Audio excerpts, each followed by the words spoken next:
Ngayon mga paps, pag-uusapan natin ang engine brake.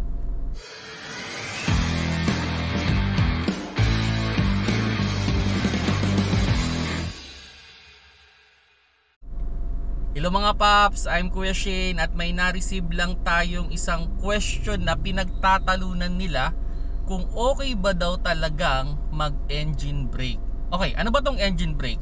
Ito yung pag kayo ay palusong, imbis na mag-apak kayo ng preno o umapak kayo ng umapak ng preno, ginagamit ninyo yung engine at yung transmission para pabagalin yung kotse. Like for example, lulusong kayo. Pag hindi kayo nag-engine brake, tuloy-tuloy ang pagbilis niyan. So, kailangan mo magpreno na magpreno para bumagal. Now, para hindi ka magpreno ng magpreno, halimbawa, ang desired speed mo is around 30 kph lang habang lumulusong. So, pwede mo siyang i-gear sa second gear or third gear para mag-maintain siya dun sa ganung bilis. Pero yun nga, ang isang question dyan is, okay ba talaga na mag-engine brake? Okay, on my own experience, mas okay talagang mag-engine brake. Okay? Dahil mas safer yon than gumamit ka ng gumamit ng preno. Actually, na-try ko na yan nung minsang bumaba ako dyan sa may Tagaytay Highlands. Ewan ko, na-experience yung pababa dyan.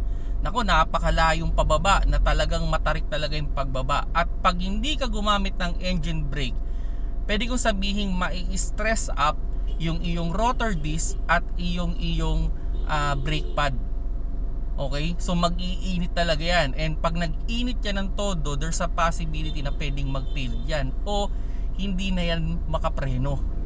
So ngayon, para bumagal yung pagbilis ng takbo, gagamitin mo yung transmission mo at yung engine. Siguro ang question dyan is, makakasira ba to? Hindi naman.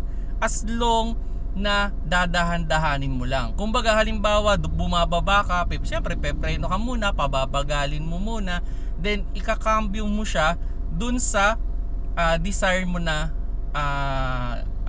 gear, no? Halimbawa kung manual yan, pwede mong ilagay sa third gear or second gear, pero make sure lang na yung speed mo ay bagay dun sa second gear or third gear, no? So mga 20 to 30 kph siya. Ngayon sa automatic naman, depende sa automatic kasi may automatic na may manual mode, so pwede mong ilagay siya doon sa manual mode, then ilagay mo siya doon sa desire mong cambio. Yung iba naman dahil wala, meron niyang L or B para pumunta siya doon sa kanyang low gear. So para sa akin, wala namang problema sa pag-a-apply ng engine brake, lalo na kung pababa. Mas safe nga yun kasi mas control mo yung takbo kaysa naman sa dire-diretsong bumibilis na baka hindi mo makontrol yung sasakyan. Ang isang reminders ko na lang dito is, bago nyo ilagay dun sa manual mode, make sure lang na nasa manageable speed kayo or yung controllable speed. Kasi baka mamaya nag-apply kayo ng engine brake, mabilis yung takbo ninyo, biglang uurong yung makina ninyo. So pwede magkaroon ng problema. So pabagalin nyo muna, tsaka nyo i-apply yung pag-engine brake natin. So yun mga paps, no, kung nagustuhan nyo yung video, paki-like, at kung hindi pa kayo subscriber ng aking YouTube channel, press sa subscribe button sa baba. Sa Facebook, click nyo lang yung follow sa taas, at TikTok, click nyo lang yung plus sign dyan sa logo ng Kuya Shane. Salamat sa panonood, keep safe mga paps.